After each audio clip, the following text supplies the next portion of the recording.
Hello दोस्तों, कैसे हो आप सब लोग। आई होप सब लोग अच्छे होंगे। तो आज हम रेस्पिरेटरी सिस्टम पढ़ने वाले हैं। रेस्पिरेटरी सिस्टम में ये देखेंगे कि इसके फंक्शन एंड स्ट्रक्चर वगैरह वगैरह, एनाटॉमी फिजियोलॉजी, सारा कुछ हम इसमें पढ़ने वाले। इसकी नोट्स आपको टेलीग्राम चैनल में मिल जाएगा। सेम चैनल है, बायोकेम एक्सपर्ट के नाम से ही टेलीग्राम चैनल, टेलीग्राम पे भी चैनल मिलेगा और वहां पे जाइए, आप इसके नोट्स आप सर्च कर सकते हैं। ठीक है, और या हाथ से लिख लीजिए तो बहुत अच्छा है, खुद के नोट्स अपनी लैंग्वेज में लिखिए। ठीक है, तो रेस्पिरेटरी सिस्टम का मेन काम है रेस्पिरेशन करना। क्या? रेस्पिरेशन करना। तो रेस्पिरेशन क्या है? रेस्पिरेशन एक फिजिकल प्रोसेस है जिसमें हम बेटा ऑक्सीजन को यूटिलाइज करके कार्बन डाइऑक्साइड रिलीज करते हैं। उस प्रोसेस को हम क्या बोलते हैं? रेस्पिरेशन। मतलब रेस्पिरेशन एक फिजिकल प्रोसेस है जिसके बीच हम इनटेक करते हैं ऑक्सीजन को, और उस मतलब जो हमारा इन्वायरमेंट है उससे हम ऑक्सीजन को लेते हैं और अपने हमारे हमारे शरीर में ऑक्सीजन को यूटिलाइज करके जो कार्बन डाइऑक्साइड रिलीज करते हैं, उस प्रोसेस को हम क्या बोलते हैं? रेस्पिरेशन। क्या बोलते हैं? Respiration. The respiration system is the refers the mechanism of series responsible for gas exchanging in the body। मतलब हमारे जो शरीर से गैस एक्सचेंज होता है उस प्रोसेस को हम क्या बोलते हैं? रेस्पिरेशन। ठीक है,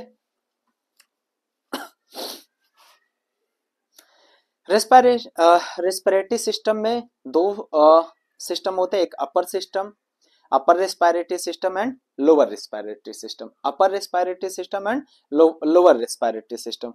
अपर रेस्पिरेटरी सिस्टम में तुम्हारा नजल कैविटी आना चाहिए। देखो, ये नजल कैविटी आना चाहिए, फेरिंग्स एंड लैरिंग्स।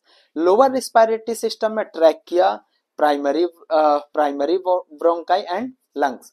मतलब अपर रेस्पिरेटरी में nasal cavity, pharynx and larynx, and lower respiratory system में ट्रैकिया एंड क्या नाम है, प्राइमरी ब्रोंकाई एंड लंग्स, ये आने चाहिए। ठीक है, नेक्स्ट, तो अपर रेस्पिरेटरी में सबसे पहले नजल कैविटी आता है। नजल कैविटी का काम क्या है?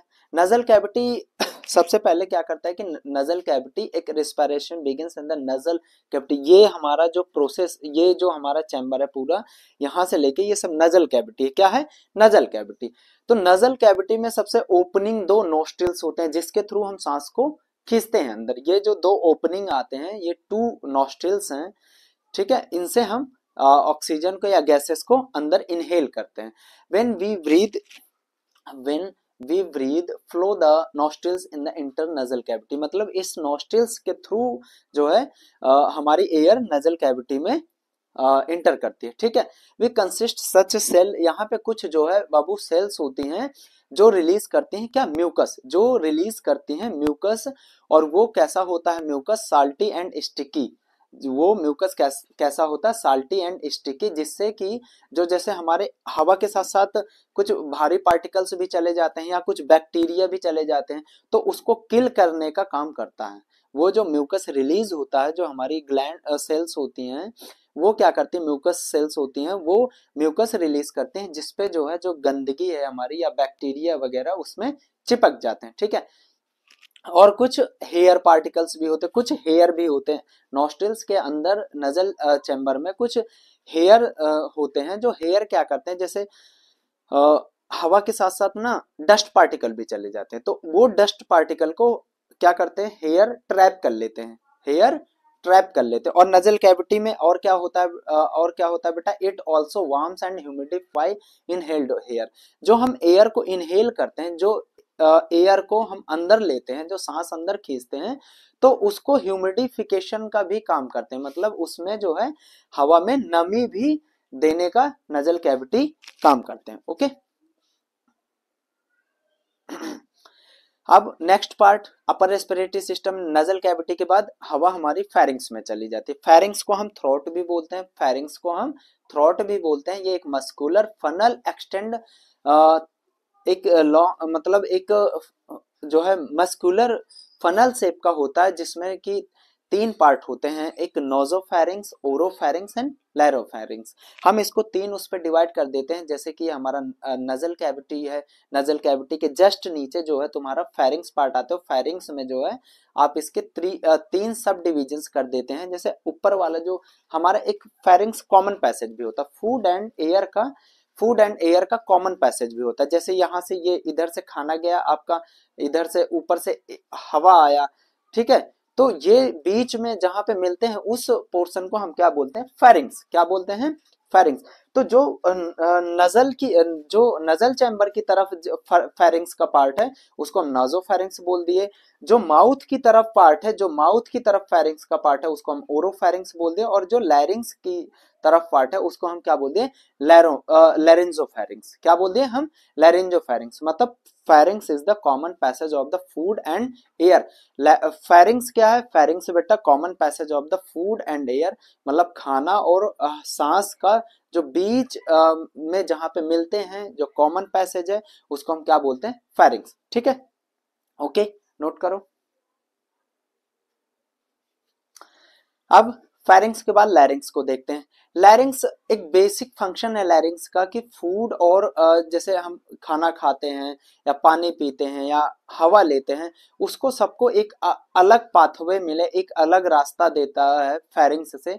तो फेरिंग्स क्या है कि फेरिंग्स हमारी एक वोकल कॉर्ड भी, जहां से साउंड प्रोड्यूस हो रहा ना, जो जहां से साउंड प्रोड्यूस हो रहा है, मतलब जो हम बोल रहे हैं, जो साउंड निकल रहा वो भी किससे निकलता है, लैरिंग्स को। लैरिंग्स को हम वैसे क्या नाम है बोलते हैं, वोकल कॉर्ड भी बोलते हैं, साउंड बॉक्स भी बोलते हैं।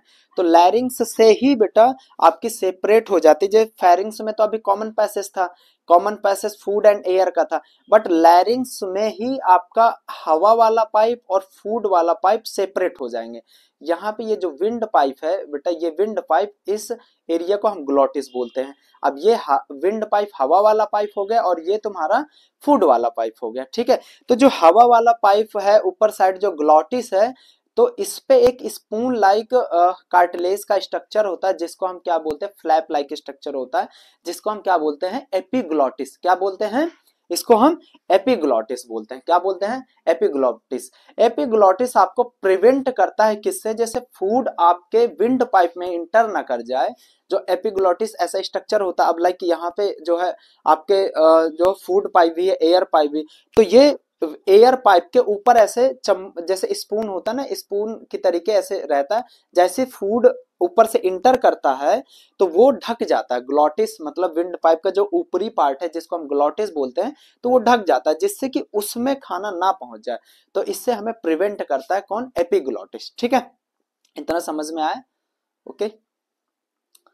और लैरिंग्स को हम वॉइस बॉक्स भी बोलते हैं, जो साउंड प्रोड्यूस करता है। तो इसका ये भी फंक्शन है, बट अभी तो हम सिर्फ रेस्पिरेटरी सिस्टम पढ़ रहे हैं। जब लैरिंग्स पढ़ेंगे एक अलग से, तो फिर उसमें देखेंगे कि साउंड कैसे प्रोड्यूस होता है। ठीक है, ये अब हम जो है अपर रेस्पिरेटरी सिस्टम डिस्कस कर लिया। अपर रेस्पिरेटरी सिस्टम में नजल कैविटी डिस्कस कर लिया, फेरिंग्स डिस्कस कर लिया एंड लैरिंग्स डिस्कस कर लिया। अब हम लोअर रेस्पिरेटरी सिस्टम डिस्कस करने वाले हैं जिसमें आपका ट्रैकिया आएगा, ये ट्रैकिया आएगा, फिर प्राइमरी ब्रोंकाई आ गया एंड लंग्स, ये हम डिस्कस करने वाले। ठीक है, चलो नेक्स्ट देखते हैं ट्रैकिया। ट्रैकिया क्या है बेटा, जैसे कि हमने सांस लिया, हमने सांस को खींचा, इनहेल किया, तो वो नजल चैम्बर से होते हुए, फेरिंग्स से होते हुए और लैरिंग्स से होते हुए हमारे किसमें, विंड पाइप या ट्रैकिया में आ गए। हम इसको क्या बोलते हैं, इसको हम ऑल्सो कॉल्ड विंड पाइप भी बोल देते हैं। ये हमारा विंड पाइप भी है। ठीक है, इसको हम विंड पाइप भी बोलते हैं, विंड पाइप भी बोलते हैं। तो इसमें से एयर होके अंदर पास होती है। इसका जो है, जो एक रिजिड ट्यूब होती है, रिजिड मतलब कि ऐसे सॉफ्ट नहीं होती, ये थोड़ा सा रिजिड होती है, कड़क होती है, जिससे कि ये आपस में कोलैप्स ना हो। और हम अगर ये विंड पाइप जो रिजिड किसके कारण है, इसमें कार्टिलेज के सी शेप स्ट्रक्चर जो लगे होते हैं, ये जैसे जो ये आप यहाँ पे देख रहे हो ना, ये कार्टिलेज के सी शेप स्ट्रक्चर इसमें लगे होते हैं, जो ये प्रिवेंट करते हैं कि ये जो विंड पाइप है हमारी कोलैप्स ना हो। क्या ना हो, कोलैप्स ना हो। अगर कोलैप्स हो जाएगी तो सांस अंदर जाएगी नहीं, और अगर अंदर सांस नहीं गया तो हम मर भी सकते हैं। तो यानी ये और ये मतलब सी शेप स्ट्रक्चर, ये पूरा सर्कल वो भी नहीं है, मतलब पूरा कवर नहीं करता, एक तरफ से ही उसको एक तरीके से पकड़ के रखता है विंड पाइप को, और बीच में ऐसे साइड में ओपन रहता है, बिकॉज उधर फूड पाइप भी ज्वाइंट रहती है। और लाइक अब जैसे हमें ज्यादा सांस चाहिए तो विंड पाइप थोड़ा सा फूलती भी है, तो वो पीछे साइड इसलिए थोड़ा सा स्पेस छूटा होता है। तो मतलब जो कार्टिलेज के सी शेप रिंग शेप स्ट्रक्चर होते हैं वो मतलब इनकम्प्लीट होते हैं, इनकम्प्लीट पूरा सराउंडेड नहीं होता, वो ऐसे होते हैं, मतलब एक तरफ से ओपन रहता। ठीक है, तो ये सी शेप कार्टिलेज, जो कार्टिलेज के सी शेप रिंग्स होते हैं, ये किससे हमें प्रिवेंट करते हैं कि हमारी जो विंड पाइप है वो कोलैप्स ना हो, या मतलब ऐसे बंद ना हो जिससे कि सांस लेने में दिक्कत हो या हमें सांस ले ही ना पाए, और अगर नहीं सांस ले पाए तो शरीर में दिक्कत भी हो सकती है और मर भी सकते हैं। ठीक है, this rings provided flexibility strength and trachea, ये क्या करते हैं हमारे ट्रैकिया को स्ट्रेंथ और फ्लेक्सिबिलिटी प्रोवाइड करते हैं। ठीक है, in respiratory system trachea's main job, in respiratory system trachea main job main इसका काम ये होता है कि transfer air to next junction passage called primary bronchi. मतलब ये जो है लैरिंग्स से जैसे सांस, वो जो हम सांस लेते हैं वो फेरिंग्स से होते हुए विंड पाइप में आ जाती है, और विंड पाइप उस सांस को कलेक्ट करके प्राइमरी ब्रोंकाई को ट्रांसफर कर देना, मेन काम इसका ये है। ठीक है बेटा, हाँ, प्राइमरी ब्रोंकाई, प्राइमरी ब्रोंकाई। अब हवा आपकी जो है ट्रैकिया से होके किस में आ गई, आपकी प्राइमरी ब्रोंकाई में।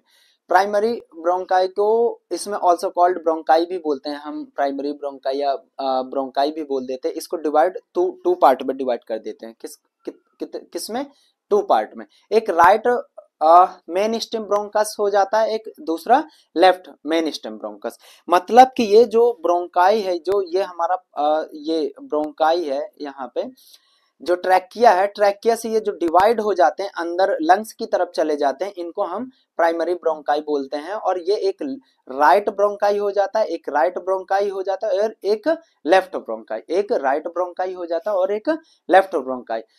ये दोनों किसमें सब डिविजन्स हो जाते हैं इनके, और दोनों लंग्स में एक एक ब्रोंकाई चले जाते हैं। जो राइट लंग्स में जाता है उसको हम राइट मेन स्टेम ब्रोंकस बोलते हैं, और जो लेफ्ट की तरफ जाता है उसको हम लेफ्ट मेन स्टेम ब्रोंकस बोलते हैं। ठीक है, these bronchi enter into our lungs and further divide the several bronchus of the sub branches. मतलब ये फिर और सब ब्रांचेस में डिवाइड हो जाते हैं, जिसे हम आगे देखते हैं।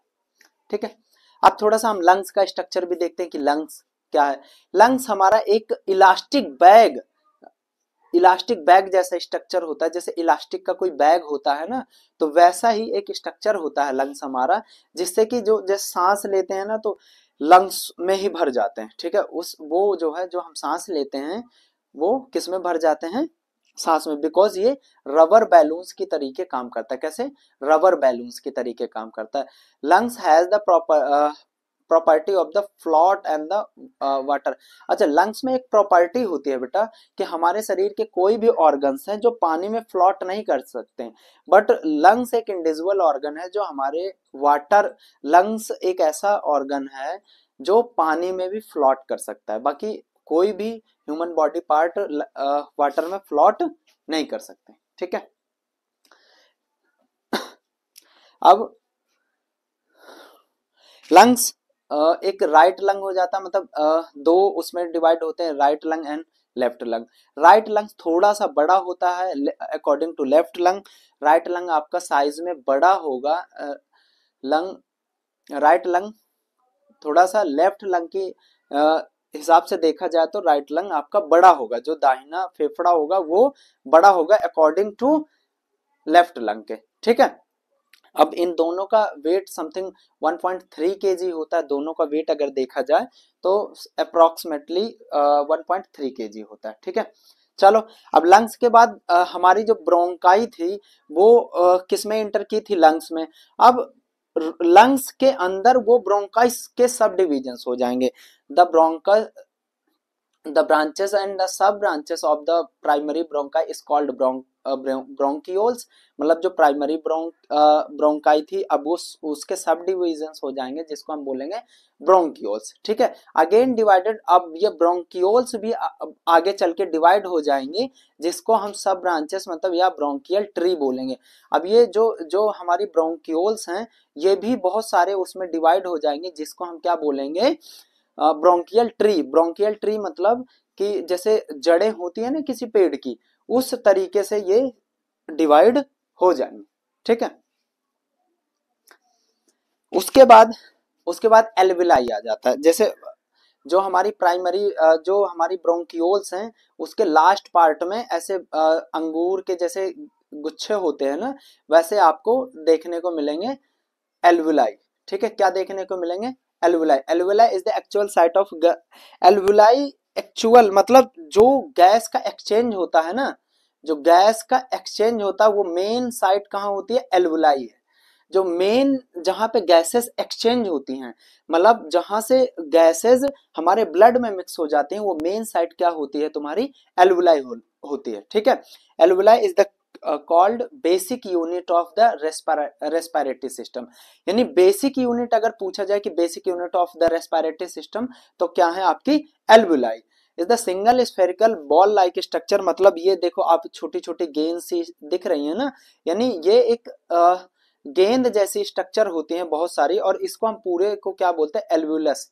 पूरे सैक को क्या बोलते हैं? एल्वुलस। बट एक बॉल लाइक स्ट्रक्चर को हम क्या बोलेंगे? एल्वुलाई, ठीक है।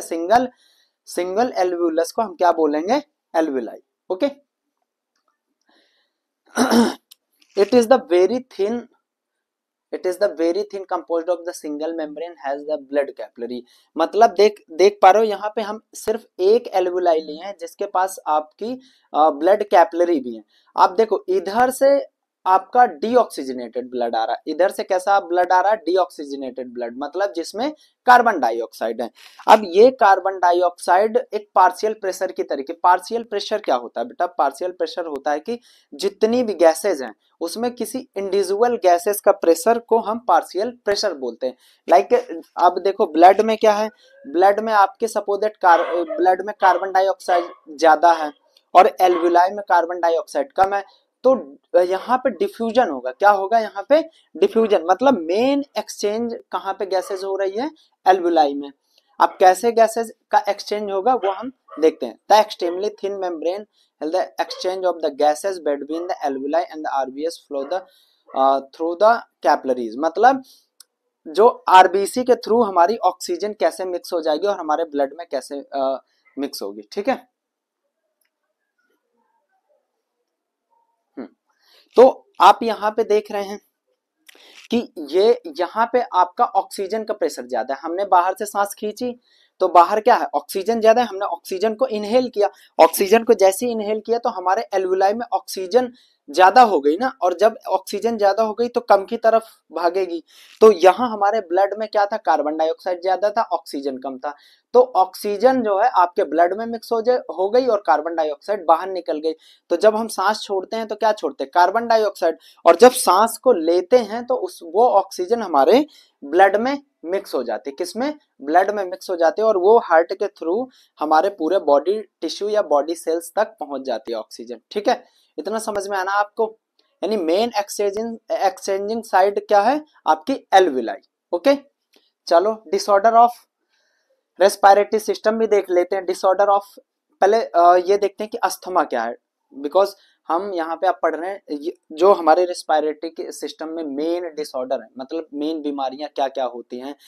इसमें अस्थमा है। अस्थमा में क्या क्या होता है बेटा? जो हमारी ब्रोंकाई होती है ना, ब्रोंकाई, जो ब्रोंकाई आपने देखा ना, जो लंग्स में डिवाइड होती है ना, ये ब्रोंकाई है जो लंग्स की तरफ डिवाइड होती है बेटा, ठीक है। इनमें इनमें क्या होता है कि इन्फ्लामेशन हो जाता है। क्या हो जाता है? इन्फ्लामेशन, मतलब इन्फेक्शन हो जाता है। तो उस कंडीशन में इनकी जो ये थिकेंड होती है ना, वो नर्विंग हो जाती है। नर्विंग मतलब बहुत ही पतली हो जाती है। तो उस कंडीशन में हमें सांस लेने में दिक्कत होता है, हमें सांस लेने में दिक्कत होती है, और जिससे कि प्रॉपर मात्रा में हमें ऑक्सीजन नहीं मिलती, तो उस कंडीशन में हमें ऐसे सफोकेशन से फील होती है। तो अस्थमा क्या है कि अस्थमा के कंडीशन में आपकी ब्रोंकाई में इन्फ्लामेशन हो जाता है, और जो वो नर्विंग हो जाती है। नर्विंग मतलब एक तरीके से पतली हो जाती है, जिससे कि प्रॉपर मात्रा में हमें ऑक्सीजन हमारी बॉडी को मिल नहीं पाता, और जिससे हमें हमारे दम घुटने लगता है, ठीक है। अस्थमा आजकल बहुत केसेस में हो रहा है, बिकॉज जो है अगर जो दिल्ली एनसीआर में रह रहे हैं और कहीं रह रहे हैं तो ये जो गाड़ियों के धुआं है या वैसी चीजें हैं तो ये क्या करते हैं हमारे जो है ब्रोंकाई को डैमेज कर देते हैं, जिससे कि बहुत जो है हमें सांस लेने में दिक्कत होती है। अच्छा, इससे रिलीफ के लिए हम जो है टेबलेट लेते हैं एस्प्रिन। एस्प्रिन क्या करता है हमें उस पर थोड़ा सा रिलीफ दिला देता है। ठीक है, अस्थमा समझ में आया आपका। एम्फिस्मा, एम्फिस्मा में क्या होता है बेटा, जो हमारी मेन एक्सचेंज ऑफ साइट है, जो हमारी मेन एक्सचेंज ऑफ साइट है, लाइक ये एल्व्यूलस है या एल्वुलाई है, यही क्या नाम है डैमेज हो जाते हैं। क्या हो जाते हैं, जो मेन एक्सचेंज ऑफ साइड है हमारी जो है ऑक्सीजन की, लाइक यहाँ ऑक्सीजन है और इधर से कार्बन डाइऑक्साइड आपका बाहर निकलेगा, बाहर आपका CO2 निकलेगा और अंदर ऑक्सीजन जाएगा। बट ये जो मेम्ब्रेन है या जो एल्वुलाई है वही डैमेज हो जाएंगे तो गैसेस का एक्सचेंज होगा नहीं, जिससे कि हमें सांस लेने में दिक्कत होगी। ये मोस्टली होता है जो बहुत ज्यादा स्मोक करते हैं, बहुत ज्यादा सिगरेट बीड़ी वगैरह वगैरह पीते हैं, तो ये क्या करते हैं धुआं हमारे जो है एल्वुलाई में जो है धीरे धीरे एक लेयर बना लेता है, जिससे कि हमें सांस लेने में या डिफ्यूज होने में ऑक्सीजन को या कार्बन डाइऑक्साइड को प्रॉब्लम होती है, जिससे कि हमें हमारी बॉडी में प्रॉब्लम होती है। ठीक है, ऑक्यूपेशनल रेस्पिरेटरी डिसऑर्डर। ऑक्यूपेशनल में क्या होता है बेटा कि जो जैसे इसमें क्या होता है एक्सपोजर ऑफ एयर पॉल्यूटेंट, आप ज्यादा काम कर रहे हो जहाँ पे एयर में पोल्यूशन है, बहुत ज्यादा हवा में पोल्यूशन है, या ऐसी जगह काम कर रहे हो जैसे जहाँ पे स्टोन वगैरह ग्राइंड हो रहे हैं, पत्थर के टुकड़े पत्थर उत्थर में काम कर रहे हो, तो डस्ट जो पत्थर के टुकड़े हैं ना वो आपके हवा में मिक्स हो गए हैं और आप इनहेल कर रहे हो, तो वो धीरे धीरे क्या करते हैं हम आपके रेस्पिरेटरी सिस्टम को डैमेज करते हैं। किसको, रेस्पिरेटरी सिस्टम को डैमेज करते हैं धीरे धीरे।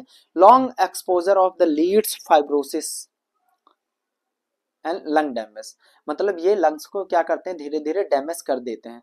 अच्छा, इसके प्रिवेंशन के लिए हमें इसमें प्रिवेंशन के लिए क्या करना चाहिए कि वर्कर्स को मास्क पहनना चाहिए, या मोस्टली ये देखा जाए कि हम आप ज्यादा पोल्यूशन एरिया में ना रहें या ज्यादा पोल्यूशन एरिया में ना जाएं। ठीक है, ये है आपका ऑक्यूपेशनल रेस्पिरेटरी डिसऑर्डर। ठीक है, आपको समझ में आया।